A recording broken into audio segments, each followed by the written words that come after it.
Coffee में, ice coffee और स्लाइटा में फर्क होता है। तो आइस कॉफी ज्यादा सी कॉफी होगी, थोड़ा सा दूध होगा, 4 ऑन्स या 2 ऑन्स डालते हैं वो। उसके बाद थोड़े से पंप जो है वो बटर पीकन के, कैरेमल के, डिपेंडिंग ऑन क्या, आज मैं बटर पीकन पीऊंगा, तो उसमें करके 150 कैलोरीज की वो बन जाएगी। विप क्रीम नहीं डालनी उसके ऊपर कोई सॉस नहीं डालनी, कुछ नहीं डालनी।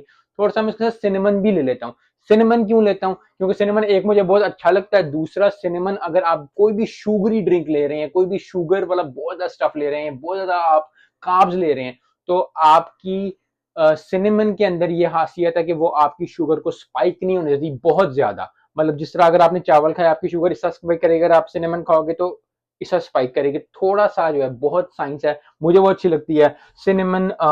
मेरे हमेशा मेरे पास रहती है, मैं बहुत ज्यादा जो है वो मजे में सिनेमन खाता हूँ, और मुझे सिनेमन अच्छी भी बहुत ज्यादा लगती है। इसी तरह खाया था, कुछ लोगों को अच्छा नहीं लगता।